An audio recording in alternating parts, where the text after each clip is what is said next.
Hey Pure Soul members, welcome to the month of July tarot card draw. Here is our card for the month of July. It is the Four of Cups.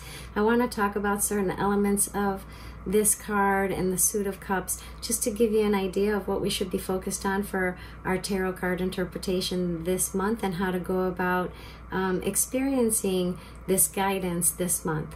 So we have the Four of Cups, and let's just break this down a little bit. The four right here, and we have four cups right here. When I look at a tarot card that is numbered, what I like to do is look at the number. And so for this, it's 4.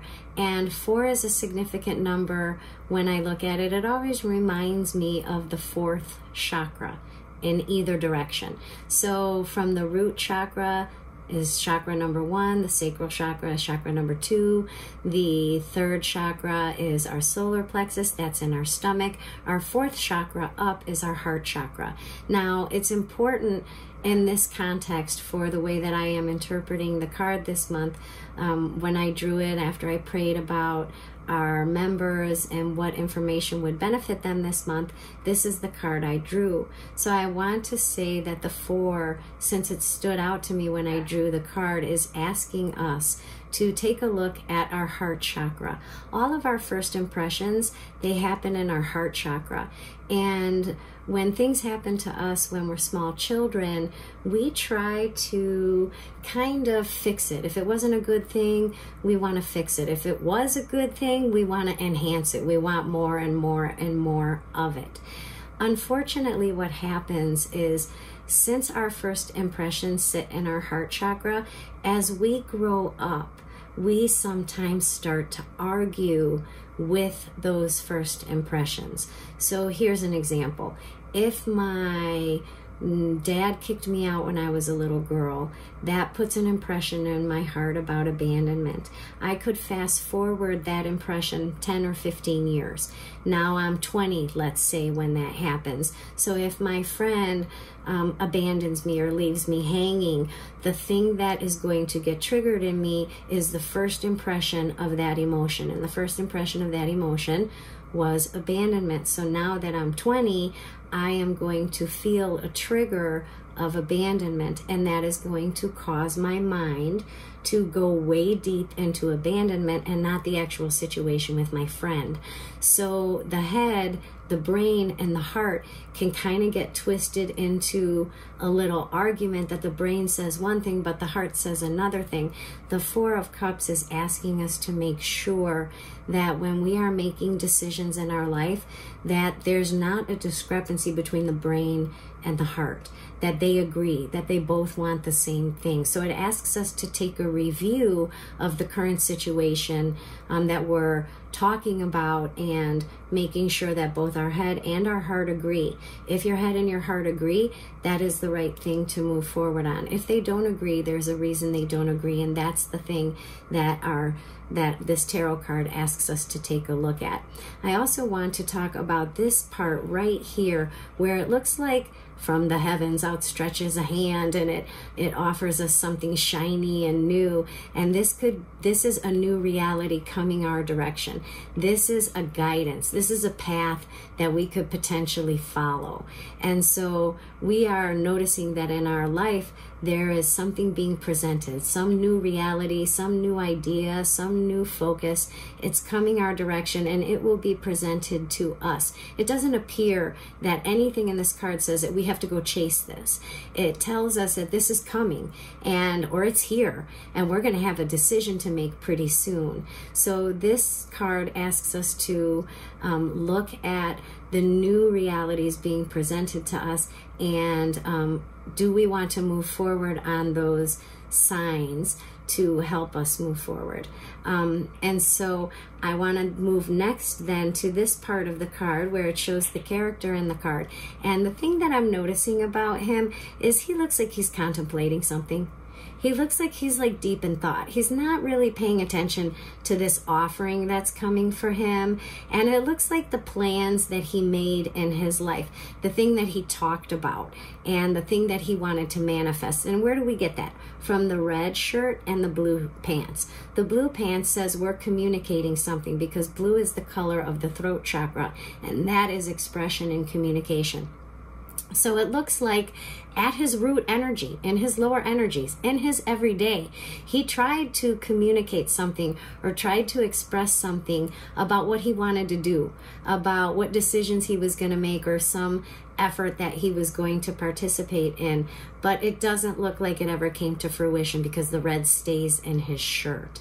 And these colors here feel to me to be significant. So I'm really looking at elements of the card. The 4 says, look at your 4th chakra. Don't get stuck in a decision-making process between the head and the heart. Let's try to make those two things agree. Let's think about, what have we been contemplating? What have we been wanting to change in our life? Have we actually taken any steps to change it? Have we followed any inner guidance, or have we followed any new realities or new pathways that are being brought to us? And if we haven't moved forward on those pointings or those guidances, it's potentially because we're in an argument between our head and our heart, and we don't want to be in that predicament. We also see that here there's 3 other cups that are sitting on the ground, but they feel to be a little bit further away from the cup that's currently being offered. The way that I like to look at this is, because they're on the ground, they don't look like they're shooting out of nowhere or coming out of the blue. It means that you have had other accomplishments. You've taken a leap of faith before. You have dove into something new. You tried a new reality before in your life. Something didn't stop you from doing that. So do that. Kind of reflect and take a look at the things that you've accomplished in the past, the times that you've been going in one direction in your life and you made an about face and went a different direction. But that each of the decisions that you've made and that you've communicated have been beneficial, and that you have acquired here some pattern of success. So this is asking you to take a look at your patterns of success, because you can be assured that if you accept this new reality, or this new pointing that you've been contemplating, that you've been thinking about, that you can be assured that your pattern will hold true. And if that pattern holds true, you'll find success in this new offering, right? So we want to pay attention to that. Also, don't get too stressed out about being in fear of taking this new opportunity that's coming toward us, because even though we're not leaning on the tree, it is behind us. It's there to catch us if we want to lean back. So as you're accepting this new reality in your life, the things you've been contemplating about or wondering if you should move forward on it, just make sure that your head and your heart agree. You can move forward on it. You're not alone. You do have a support structure behind you that will help you move forward, and you can reflect on some previous patterned successes that you have attained in your past. What this tells you is, move forward with the new reality, manifest that, follow your pointings, and trust that you have a support mechanism that is behind you to support you in that journey. So here's a little example for you.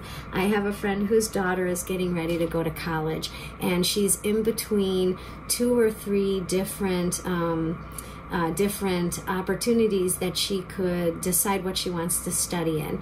So she's been holding off on that. She should have already went and started college, but she's hesitating and not really moving forward on it because she's not really sure which of those few options that she has does she really want to do. So she's kind of stuck.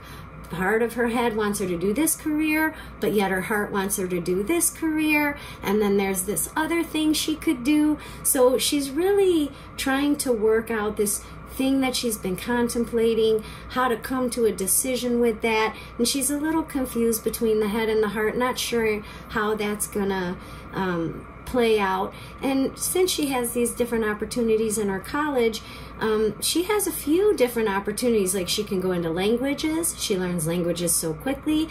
She studied a few different languages in school. She can also put her focus on that, but she also was involved in a medical program, and so she might want to go toward nursing to work with children. So she has a few different options there, and she just simply doesn't know which one to pick. So she's contemplating. Remember, contemplating.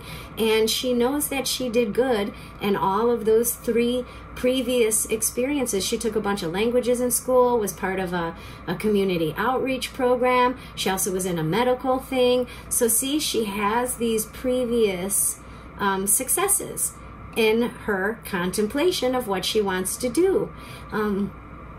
she has support that's going to help her do it. And so she's waiting for guidance. And here comes her guidance.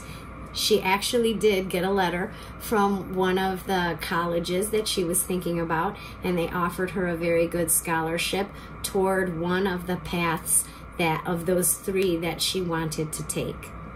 And that would be an ideal description to say, hey, I've been contemplating this thing. I'm unclear if I should move forward on it. I have a few different options, but I'm stuck between my head and my heart. I'm not sure which place to move, how to move forward. I'm a little fearful of jumping into something because I'm afraid I might mess it up. But this card tells me I shouldn't worry about it because I do have a support mechanism behind me. I'm also looking at the different areas of my life where I've had some very good end results for the things that I wanted to do. So what should my friend's daughter do? I think she should take the reality being presented and that she's going to get a lot of money toward a scholarship. She'll be able to go into one of the fields that she is excited about going into. And that's kind of how the 4 of Cups works. The 4 of Cups tells us about emotion. Its element is water, and water is the element of the sacral energy. So since we know that, and we know that the sacral energy is connected to relationships that we have with ourselves and others, it would be a good idea that when you are contemplating the new and presented reality that you can choose to move forward on and manifest, that you want to see what kind of relationship do you think that you'll have with that particular thing, whether it's a job, a career, a form of education, a relationship. What's your sacral connection to that? Because the 4 of Cups is about movement. It's about moving forward. It's about the flow of life. It's about your flow of accepting realities as they come into your life and following the guidance that just kind of gets presented to you. So I challenge you this month to follow your pointings, follow the things that kind of drop into your lap. Really take time to think about the new opportunities that are being afforded to you and see if you want to move forward on them. So happy thinking in both your head and your heart, and good luck. And I love to hear your stories. So if you have any after you do this, I would love to know about it. Bye-bye.